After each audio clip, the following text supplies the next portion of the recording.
instead of worrying entirely about those people not having had anything new, which I promise you, when they have already listened to the last album and they haven't heard anything new from you, they're not sitting around wondering when there's going to be something new for you. They're living their lives. They're doing other things, right? So you don't have to worry about that. Instead of worrying about them, worry about the 8-point-something billion people out there who haven't heard the old thing. You are now listening to the Creative Juice podcast, brought to you by Entrepreneur.io.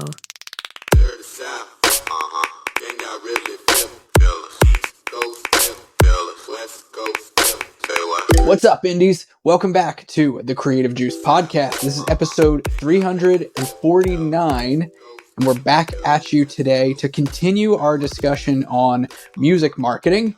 I'm your host, Jack McCarthy. With me, as always, is Circa.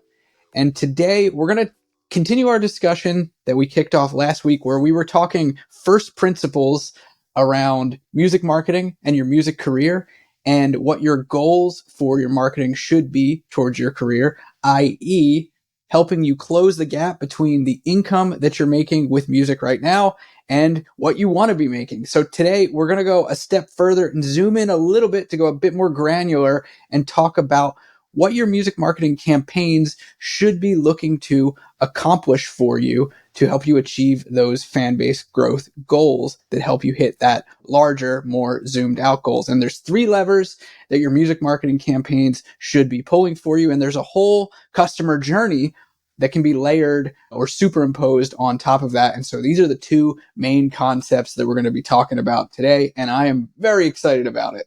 Let's go. I'm very excited to follow on from last week's episode. We've got a lot to talk about.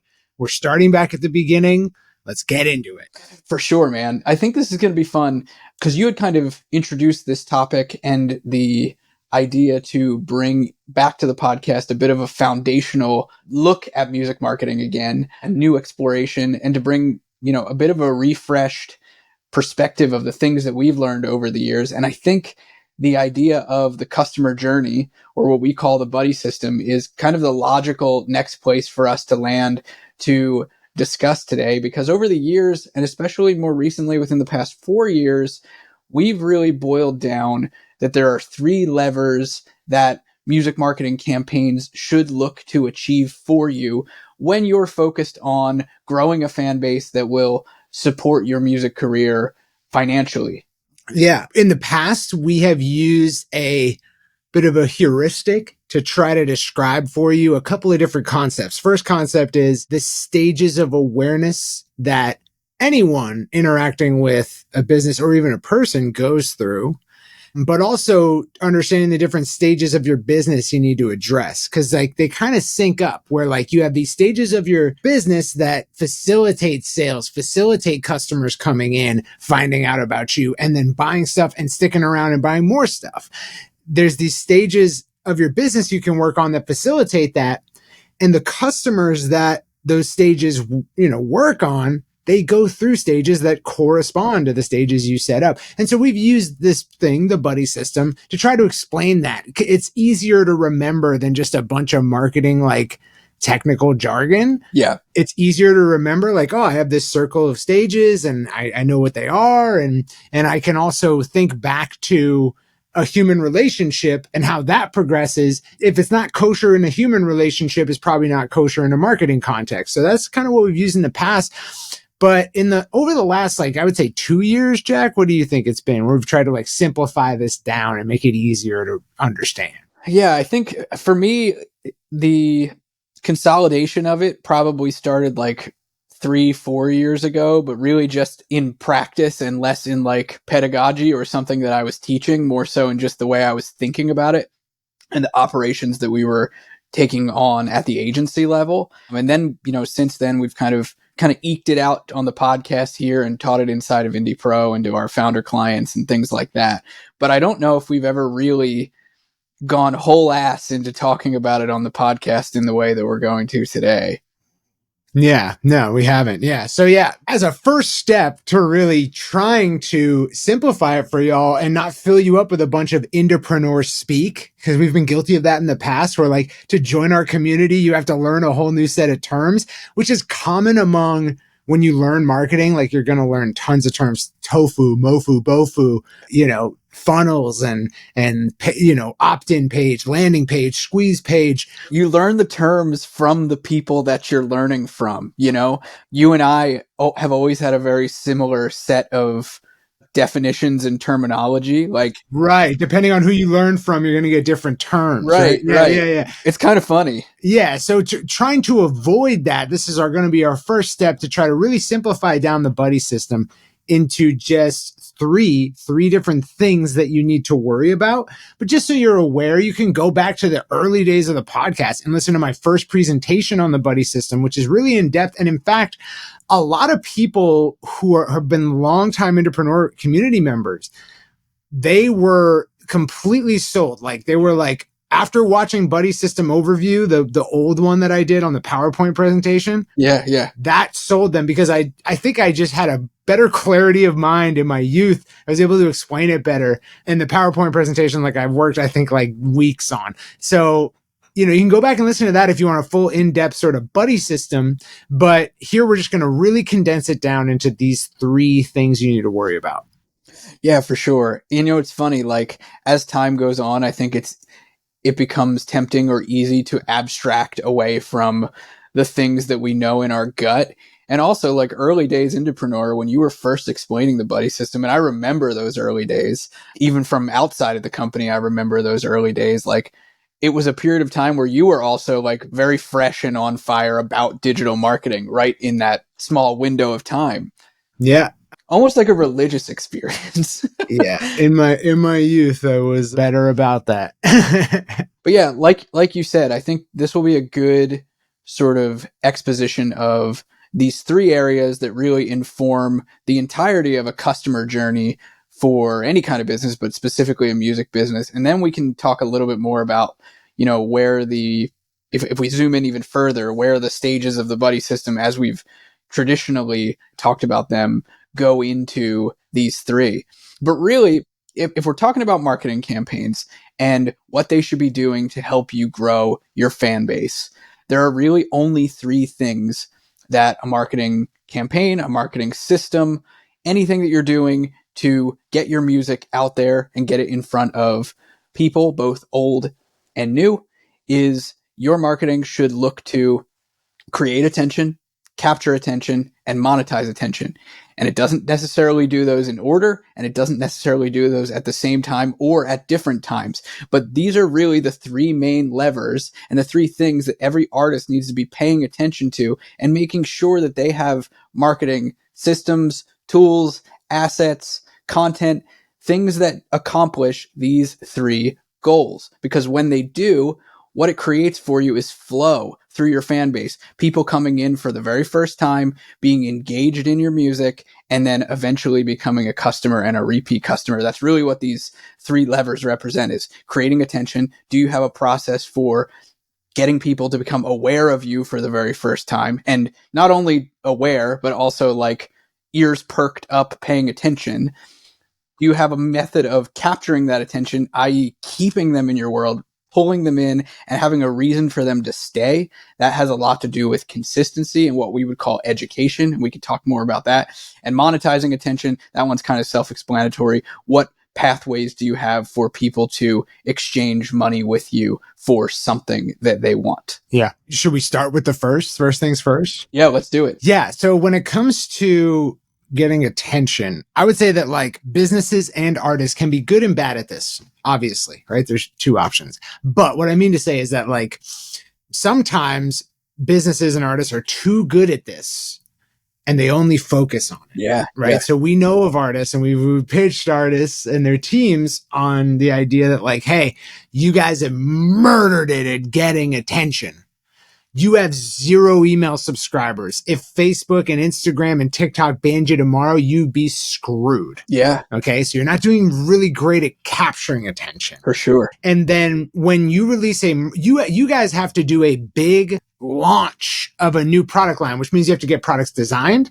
You have to get a whole like marketing campaign, which is all predominantly denominated in organic social posting. You're just setting up sets of organic social posts.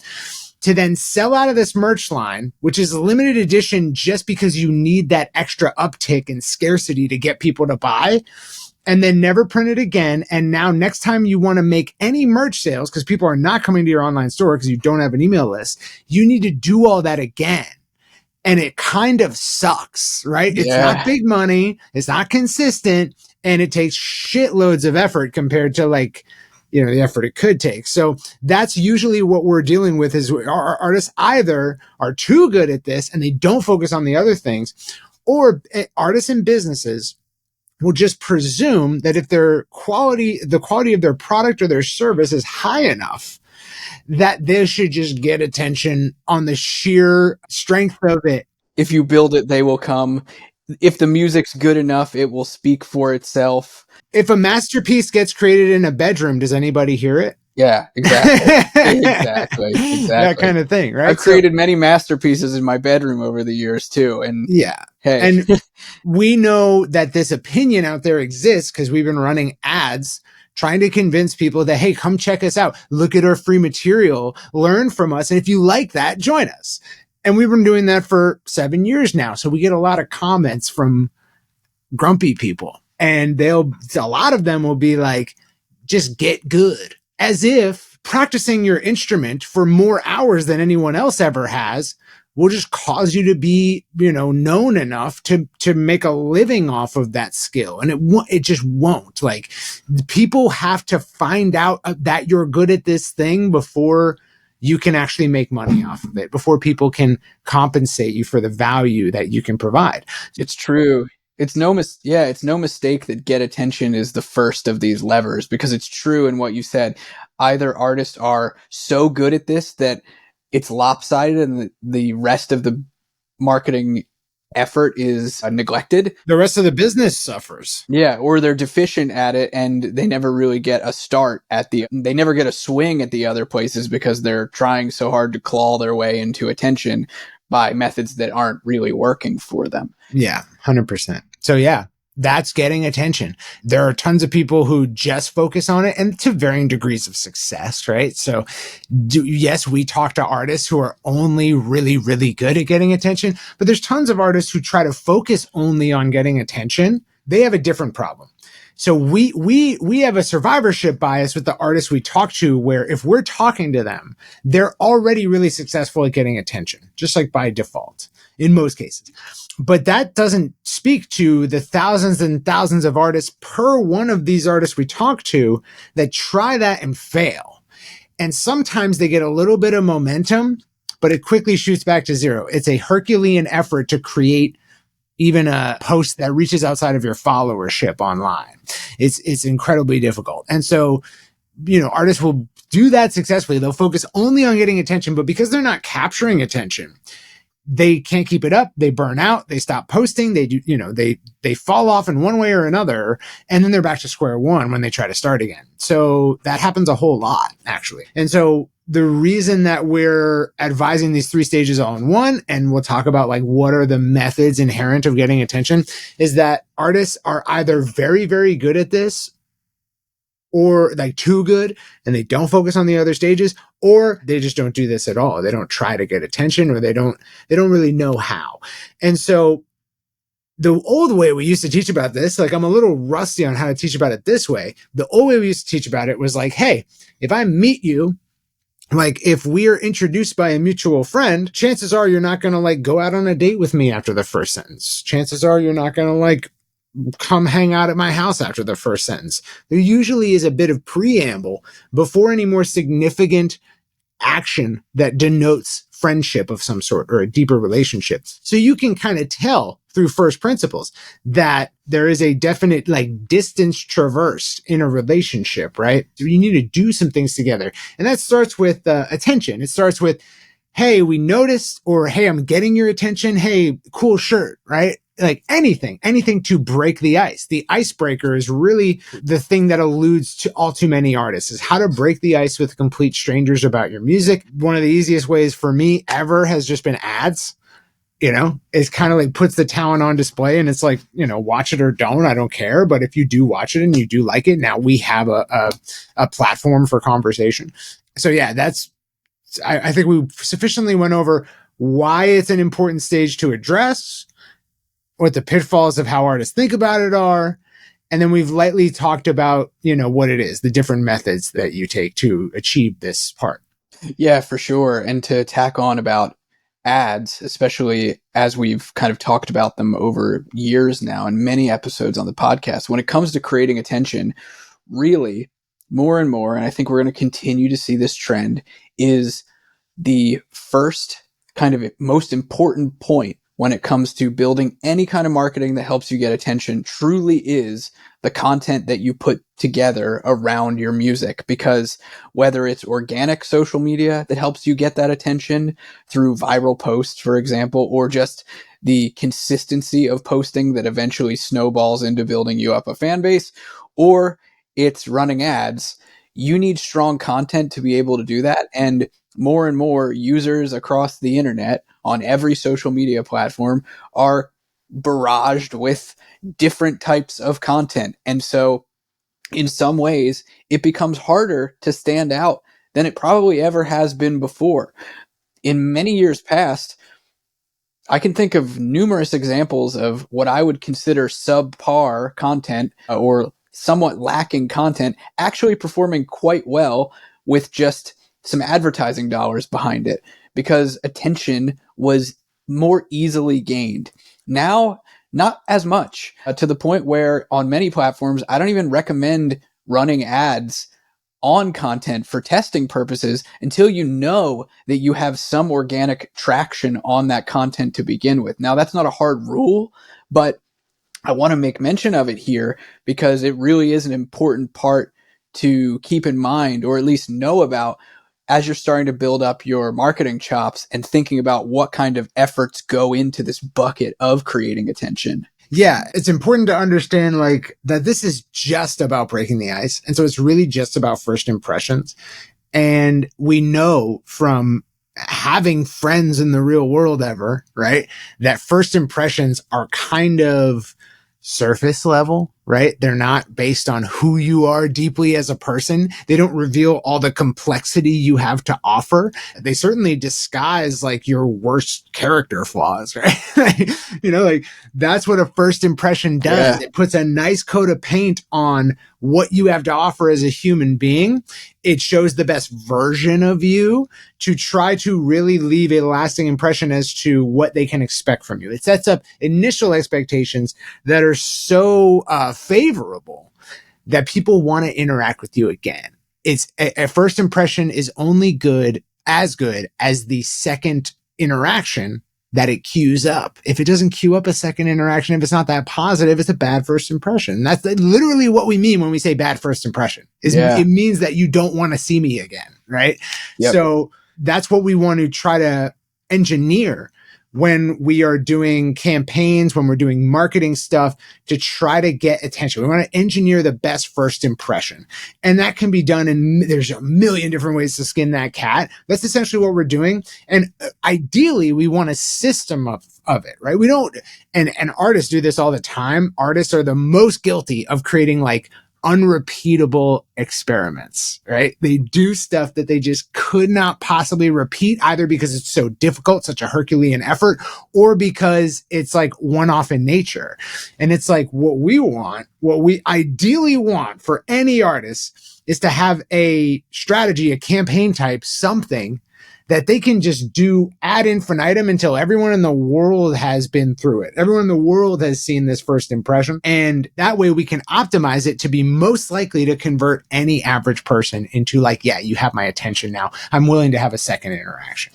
Yeah, that's really well said. And I think understated for sure when it comes to the kind of first touch in music marketing that most artists need to get through. It definitely beats to pieces the create great music and people will just pay attention, because truly it requires of you putting together a piece of content or multiple pieces of content, videos, whatever, a brand. It requires you to put together a visual identity, usually in video format, that presents you and your music in the best, most favorable light for attracting somebody's attention to you, meaning they're actually paying attention. And I think a lot of artists get tripped up over that. They really do. I think that's like the number one reason that people fail to get started with getting any kind of attention is, one, like not recognizing that hurdle, and two, not then following an easy to repeat process for themselves for creating. You know what I mean? Yeah, absolutely. Yeah. Just like it is for businesses, I'll tell you this, man. Online e-commerce businesses, which are like sort of, they have a lot of really helpful corollaries to, you know, what you're going to end up doing as an artist business in 2024 and 2025. Those businesses, they do work very, very hard on that first impression at the beginning. They work very, very hard on figuring out what product is the best to show that captures the imagination and the desire of most people out there once they know the product. So we could show a product in a video, we could show it in an image, and it's the most likely to get them to say, that's cool, right? Right. They're trying to find that, and they're trying to find, okay, if people click on a link after seeing that product, what is the best set of interactions, best set of steps that optimally sets us up to now get that person as a customer, or get that person as someone who we're going to communicate with for a longer period of time than just the post they saw. That's what they're optimizing that first impression for. And once it's set, there's not a whole lot of fiddling. In fact, really successful businesses are scared to fiddle with that first impression. They don't want to do it over. They don't want to mess it up. It's steady. It's bringing in attention. It's bringing in customers. Don't touch it. Like, that's a religion. So you can see how that stands in stark contrast to what artists think they should be doing. My album's old. I should probably, go put together a new one, because no one in the world wants to listen to my old album. It's old now, right? It's like, well, most people in the world don't know your album is old. They don't know your album exists, right? My favorite is, my fans are seeing that post too many times. They've seen the thing that they love too many times, so I need to make sure they don't anymore. That's my favorite. If I like a song, I will listen to it on repeat all day, over 100 times in the span of like 3 days. Your 15-second clip doesn't offend me, I promise. Yeah, I won't even, if I don't want to see it, guess what? I won't even look at it. I'm not gonna like raise a stink about it. And if I do, you can tell I'm the type of person that is completely unreasonable, and you don't actually have to listen to me, right? Like, what type of person sees a post on their timeline, recognizes that they've seen it before, and then instead of just scrolling on to the next thing, clicks the link, presses message, and says, hey, this thing that appeared on my timeline, I've seen it before. What are you doing? Nobody does that, dude. And if they did do it, you would be like, this is a crazy person. So you don't have to worry about that. Push that to the side, and just to lock this in and really understand it is that, like, yeah, you're going to spend some time in the beginning of your career engineering the best first impression, but you want to minimize the amount of times in your career that you need to change that at all, especially wholesale refresh it and do something completely different. Now, if you're putting out a new album, first of all, let's establish that the amount of fans you have now, whatever it is, it's not enough. You want more, right? The world population is 8 point something billion. Your fan base, even if it's 30 million, there's more people, right? It could be bigger, right? So you want more. And so the idea that you need a new album to give something new to the people who already truly enjoy your last album, truly enjoy everything they've seen up until then. In fact, putting out new stuff is a huge risk because they enjoy the old stuff so much, and you're going to do something a little bit different. Instead of worrying entirely about those people not having had anything new, which I promise you, when they have already listened to the last album and they haven't heard anything new from you, they're not sitting around wondering when there's going to be something new for you. They're living their lives. They're doing other things, right? So you don't have to worry about that. Instead of worrying about them, worry about the 8 point something billion people out there who haven't heard the old thing, and engineer in that best first impression, and then keep it, because no one should ever see it more than once. And if they see it again after having seen it once and it worked on them, they'll just ignore it. So you can generally presume that people are only going to see it once, and that's what it needs to be best at, is creating a first impression that gets attention. And better than them ignoring it, if they've seen it once and they're seeing it again and they liked it, then they're probably going to be happy to be seeing it again. And isn't that the point? Yeah. Because now we can talk about capturing attention, right? You've created this first initial impression. What happens to your fans once they're in your world? These new people that are discovering you for the first time, they've gone through the introduction phase of the buddy system or your customer journey. What happens to them? What do you have in place to keep people's attention? And this is the kind of thing where you can over-index on like constantly creating new stuff versus and focusing that entirely on trying to give first impressions over and over and over again to people that have already had them. Or you can just allow the first impressions to happen with the marketing that you've done at that get attention stage and focus on engaging your new fans with additional stuff that you're putting out. That doesn't have to constantly be new music or new albums. It certainly can be part of it, but you don't have to be worrying about it. You need to engage people. And this is how you get real on social media. This is how you use social media socially on the internet. That can be really, really powerful. This is where you start to build up an email list, a text list, where you can communicate with your fans and talk to them about what you've got going on in your world. This stage is where you take those newly gotten people that are in your world and create a bucket that doesn't leak so that you're capturing people and keeping them in your world. Yeah. It's sort of the attention processing, department, right? Like, it's like, okay, we got some new attention coming in. Let's make sure we take it, we process it, and we deliver out long-term attention. So that's really what it does. It takes momentary attention, and then it does a series of activities with the people who are paying that momentary attention to then deliver them on the other end as long-term sustained attention. And that usually involves not giving them more of what got their attention in the first place, giving them tons of free value. And then most importantly, and I'd say this is the thing that artists are the worst at doing correctly, is set up the program. It's important that people have like a set of memorable steps to follow. Okay. So when I discover a new television show or I start watching an old one, for instance, like when my wife was pregnant, she got into Survivor, which I've never really watched that much. We ended up watching like all 40 seasons. You never told me this. Yeah. We're Survivor fans now. This is great. I'm so excited to explore this today. Good. Yeah. So once we start watching Survivor and we're done binge watching the past seasons, now we need to know what's the program. Okay. So you can consider that like one Survivor episode got my wife's attention. And then immediately thereafter, once she saw one, the platform she was on queued up another one. There was just tons of more content to dive into, like the one that got her attention. And then once she was done consuming that content, she was given the program. Hey, Survivor is actually, there's a new season airing and it's on every Wednesday at 9:00, right? Or whatever. That's the program. And you need to have the program. You need to have a reason that someone's going to self-manage or show back up, right?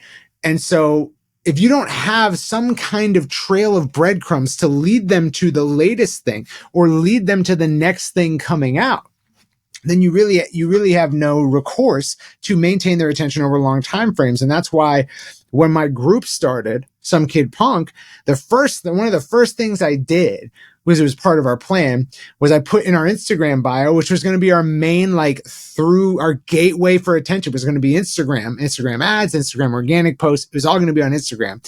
And so what happens? Someone sees a post they like from us. They're immediately, if they really like it, going to click on our profile. And immediately the next thing they see is going to be our bio. And so in our bio, I said, new song every 2 weeks with a video. Come back every 2 weeks. There will be a new song, right?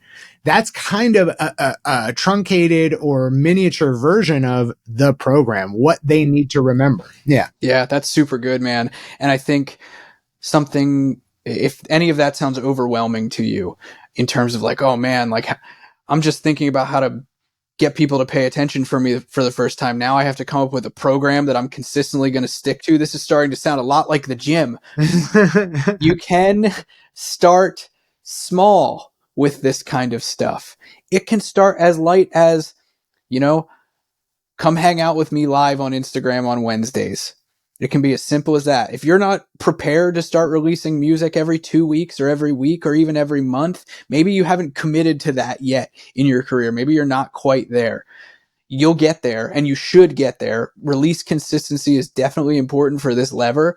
But if you can't get there right now and you're like, holy shit, these guys are saying things that are just way beyond me, you can start small.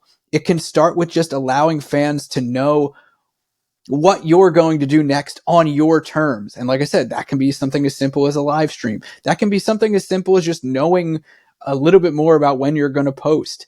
It could be something as simple as like, man, you can get so creative with this. Let's say like every month you're just like the kind of person that wants to give stuff away to your fans. I've seen artists do this all the time. Like they do crazy giveaways where they're just like, yeah, I'm going to be super generous and give, 3 of my fans $100. Now we can get into the psychology of giveaways and why that might not be the thing to do, but let's just say that's you. It could be like, I give my fans $100 every Saturday at 6 p.m. Make sure you're here. That is just another example of the program. You want to build expectations with your fans as they come into your world. And the sooner that someone who's new in your world gets a sense of what that pathway is, the sooner that they're on it and the sooner that they're sticking with you. Yeah. It gets more complicated, or it gets more complex, right? Because you're kind of in a holding pattern, this middle stage, right? It comprises a lot of different activities. The ones we just went over are like, you got someone new who just found out about you because your get attention processes worked. Now you need to just like lock it in. And you need, ideally, there's enough, it's not like you're going to program a sequence of actions that everybody's going to take. That's impossible. It's never linear. We talked about this Never on linear. Yeah. last week's episode.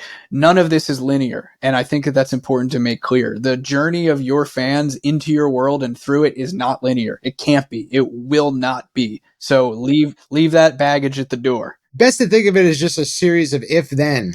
Like if, if they click on my post, then they will end up at my bio. And if they're on my bio, then I want them to see X, Y, and Z. Or then here's how I'm going to, to get them to stick around. Or here's how I'm going to get them to actually click on a video down below. Whatever it is, it needs to string them to the next thing. And so because people have multiple different paths they could take at every step, it's best to just work through it and think about, if this happens, what's my answer for that? But we just talked about with a new person. What about with old people? Because monetizing attention is not a state of being. It is a step. And after that step, they go right back to now you have to continue capturing their attention. You have to maintain it really. And so getting attention, that makes sense as like, yeah, it's kind of one off. Monetizing attention is also kind of one off. And we're just sort of volleying back and forth. We're constantly trying to keep attention. So instead of capturing, you might even say keeping attention, right? We're trying to keep the attention. We're trying to keep it there and sustain it.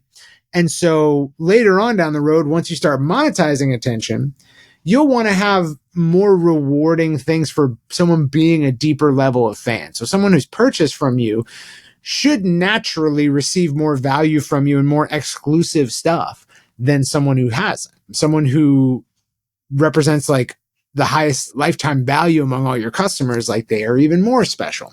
So having different degrees of attention keeping, strategies makes more sense as you get on in your career. But like Jack said, for the first year of your career, you don't even need to worry about keeping attention. You don't even need to worry about monetizing attention. You're actually in this like having a good mechanism to get attention phase, where you actually, what you're doing is going to be a lot like what you eventually do to keep attention, but you're just doing it to experiment with different ways of getting attention. And the great news about that is you don't have to worry about those other stages. And by the time it comes time to keep attention, stage 2, you'll already be really good at that because you went through all the hurdles of that to try to find something that gets attention really well. Yeah, for sure. And I like how you mentioned that monetizing attention is really just a process of creating customers and then looping them back to keeping their attention, giving them more, and then bringing them back into that stage. It really is like a feedback loop. All of it is the whole thing is a feedback loop, all 3 of these levers, but that portion in particular. And there's not a whole lot to say about monetizing attention. We talked quite a bit over the last 2 episodes about different revenue streams, about different ways to monetize your fan base online. So you can check out those episodes. I'll make sure we leave them in the show notes. But really, the process of monetizing attention is, do you have a marketing process, campaigns, systems for turning people into customers for the first time and then looping them back to keeping their attention, giving to them, keeping them in your world, making sure that they're excited, happy? This is like taking someone who's a fan and turning them into a customer, and then taking a customer who's already bought from you once and turning them into a repeat customer, which is really just the process of selling them other stuff that they would like to have. And stuff doesn't necessarily mean merch. It doesn't necessarily mean tickets. It doesn't necessarily mean your music. It could mean all of the above or none of the above, depending on what it is that you want to give to your fans and what they think is cool. Yeah. And once we are successful at getting attention, once we have a mechanism to do it, and once we are successful at keeping attention, then monetizing attention actually is fairly easy. It's actually the easiest stage. It's just that people don't do the first two. They really don't. They don't do it well. Yeah. But if I have a captive audience of people who all had a great first impression with me, right? I've not only gotten their attention, but they show up now. You know, I either have their email list or there's some kind of program they're following. Maybe it's, you know, a weekly Instagram live. Maybe it's, you know, daily reels, whatever. Like, they're captive to a degree. I really just need to have an offer that they like. That's it. Yeah. It's all offer based from there. I mean, all of this is offer based, and that's like more. Once you start learning marketing really deep, you just like get into this abstract method of thought where it's just like everything is offers. Dude, I made an Instagram post about that the other day, saying that like your introduction method, your get awareness method is an offer just as much as selling something. So it's so true. Very meta. We won't blow your mind with like meta marketing conversations, right? Not today. Way too nerdy. But just to say that, like, if you have the right offer, like, the monetizing takes care of itself in a lot of cases. And not only that, there's like eons of marketing knowledge in the past, templates, plug and play ideas for running an offer that are really easy to pull off. And there's like more than enough instructions online, even free instructions for doing so. So the actual monetizing attention, I'm not even really that worried about that part for you. You can get the basics enough to start making sales in a week or two. Setting it up could take another 2 weeks. It's really not that high stress. Its simplest form is going to be something that you could pull off relatively quickly. Its more complex forms, those can take a while. That's probably that's a completely separate conversation. Then we're getting into sales psychology and offer building and all that good stuff. And more importantly, like, if you get and keep attention really well, I can put a product on a plain white background with send me a PayPal link. People will buy it. Yeah, I've seen it. Yeah. I've seen artists do it. You know, there's people out there selling $10,000 offers from Google Documents. It's true. Yeah. They send you a Google document and it's just compelling enough that you buy it. I've bought some of those. There you go. So yeah, it's important to realize that you can put all this steam into what's the way we're going to go viral. You can front load the getting attention part and drive yourself crazy. And you can also put a lot of steam and anxiety into monetizing attention. You can first worry that people aren't going to buy it. It's like, hey, if you did these other two parts, they're definitely going to buy it. Not, a broad majority won't, but that's just the nature of sales. There will be people who buy it. Yeah, a lot of artists put the cart before the horse with this one. And I've had hard conversations with artists who are really excited about monetizing attention when they don't really have any attention to monetize, and they don't know how to get attention or keep attention to monetize it. And the conversation usually looks like, so which product do you think is the right product for us to sell? And I'm like, I think you need people first. And so if you find yourself in that headspace ever, it's worth reining yourself in a little bit and being like, okay, I'm not sure if we've got the first two of these levers dialed in enough to really even be thinking about the who, what, when, where, and how of monetization. And that's okay. A lot of artists shouldn't be thinking about that, shouldn't be worrying about that just yet. You don't want to over-index on either side of these levers if you think about it like a machine. Circa, I'd like, as we wrap this up, let's give a classical customer journey example of the varying stages of the buddy system and where they kind of fit into these three levers, because I think that will be a helpful way to kind of cap off, both for people who know the buddy system and have listened to the podcast for years, and also for new people who are just like, well, tell me more about that customer journey stuff and those stages of awareness. What does that mean for me and my business? And what does it mean to fit into these three levers or buckets? Yeah. So for those who already know the buddy system, there's no preamble needed, but for those who don't know what it is, I explained at the top of this podcast, we used to have a multi-stage sort of circle of fifths that you follow, right? To understand the journey that a customer takes, but also the different areas of your business that need work from a sales perspective. So the first stage is introduction. It's just the first impression. It's meeting somebody. And we talked about how that first impression is super important. The whole get attention thing that we just mentioned is the introduction stage. That's the whole thing, right?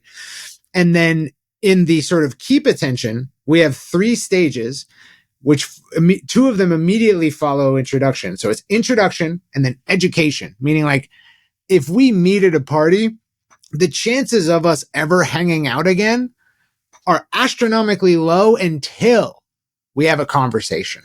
I learn more about you. And when I learn about you, I learn what your values are. I learn what you're interested in. And if that aligns with what I'm interested in and what my values are, the likelihood of us hanging out again shoots up dramatically. It's infinity% increase. So you need some form of education in any relationship building process. So that's why education is the second stage. That's keeping attention, right? I got your attention. We met. Now let's have a conversation. Let me gently progressively reveal elements of myself that you might find symbiosis with. That's the program that we were talking about. You can see definitely a great place to have a program, because not everyone is going to go sign up for your email list, do all the next things.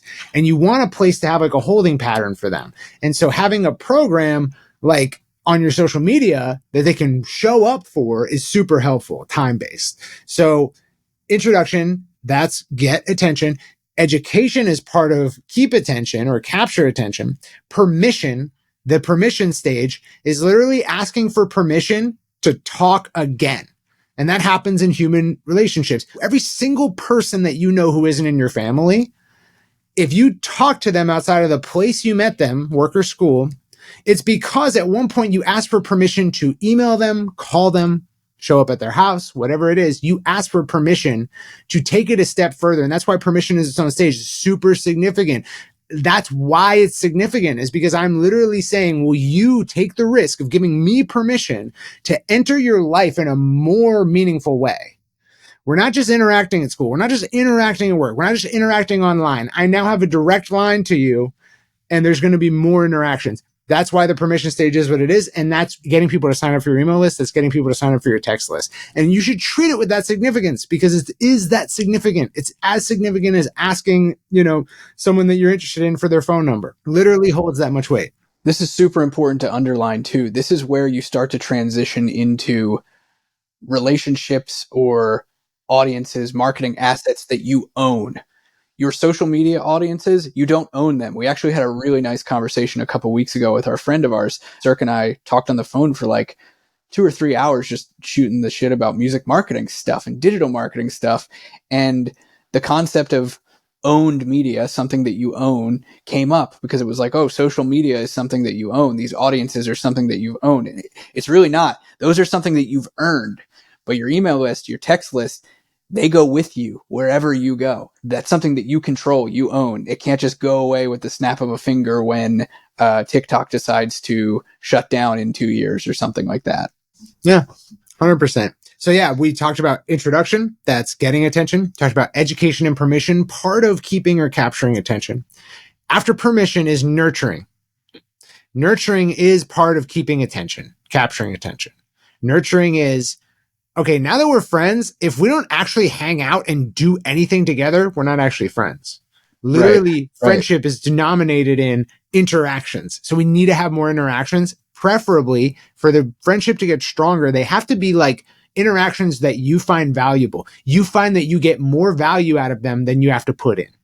And so that's why it's called nurturing. We're nurturing the relationship by ensuring that people get more value out of being on your email list than them giving up their email and taking that risk with you. You need to make sure. Yeah, 100%. Nurturing this stage is where the feedback loop between monetization and capturing attention exists. It exists within nurturing. Nurturing is the feedback loop between really anything that happens with your fans and that second lever. And I think that's important to mention. Like that's kind of like the pathway that people travel on. Yeah, 100%. And so, yeah, nurturing follows the permission stage. It also follows the first sale. It also follows the second sale. So really after any ask, we need to make sure they get more value out of that than what they gave up that you asked for, whether it be their email address or whether it be $15 for a CD or a t-shirt or a concert ticket.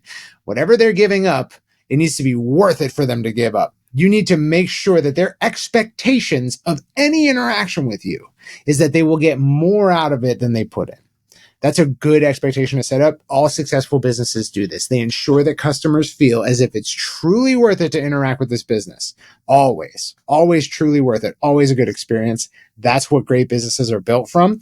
And so that's nurturing, also part of keeping attention. It's sort of like good relationship maintenance. And then there's several other stages that are related to monetizing attention. So we have affirmation. That's sort of saying, it's like testing the waters. It's like, did I do my job in these past stages? Because if so, you should have no problem buying, a free CD, for example, or a $10 CD, for example, or this or that small value item. It's the question of like, hey, we've been here for a while. Like, I think you might want this, right? Yeah. Look, we've had a great conversation. We share a lot of interests. Would you like to go out on a date? That's kind of what it is. Can I buy you dinner? Yeah. It's testing what you do not know yet. And so that's affirmation. You are affirming the relationship. We go back to nurturing, and then it's ascension. Then it's all trying to say, okay, yes, you did buy this other thing, this small value item. Now let's see if you want something more significant. And ascension happens in human relationships as well. I go from, I know this guy from work, to me and this guy have hung out a few times, to me and this guy went to some concerts together, to we hang out every weekend and he knows my kids and my wife, he's my good friend. It ascends into more significance. Dating ascends into marriage, ascends into children. And so too do business to customer, artist to fan relationships ascend into more meaningful interactions where more is risked, really. When you marry someone, you are risking a lot. When you have kids with them, you're risking even more, which you didn't think was possible when you married them. Right? If you're in a band, especially a long-standing band, you know this relationship well with people that you started with. Most likely, you met them somewhere, you talked, you exchanged musical ideas, probably sent music back and forth that you guys were both into or you girls were both into, and then decided to jam one day. And then you were like, oh, we should write a song together. Now we're writing songs. Now we're putting records together. Oh my gosh, now we're going on tour together. We have a band. We have a business. It's making money. We're now business partners. You can see how the escalation or the ascension happens here of the relationship. Yeah, 100%. Yep. And so, yeah, that is how it goes. Now, there's another stage, which is referral. We don't really need to talk about it that much. It's kind of, I find that there's so much to get through that by the time that you actually might want to even try a referral stage, just not a given that it'll be helpful to you, you probably are doing pretty well, right? And you might even have someone help you with such a thing. And it's not always worth it, right? These referral stages work really well in businesses. They can drive entire businesses. There are businesses that stopped advertising altogether and only get attention through referrals. In fact, I would say besides Indepreneur customers who ascend into Indie Founder, a lot of them are also referred. Indepreneur has a lot of referrals. So referrals can be the entire source of new customers for a business, less so with artists. But there are historical examples. There's street teams. Street teams are a great example of referral. You activate an existing customer or fan to then go out and multiply by creating new ones. So yeah, that's the buddy system in a nutshell. I hope that presenting it in sort of 3 stages, get attention, keep attention, monetize attention, was a little bit more helpful to condense it down for you and sort of understand it more easily. Yeah, I hope so too. This was a lot of fun. I'm glad we got to give a new primer on the buddy system. And hopefully make it easier for you guys to chart the things that you need to be working on in your marketing now that you know where your marketing should be taking you. Yeah. So we'll catch you guys next time on Creative Juice. Peace out, Indies.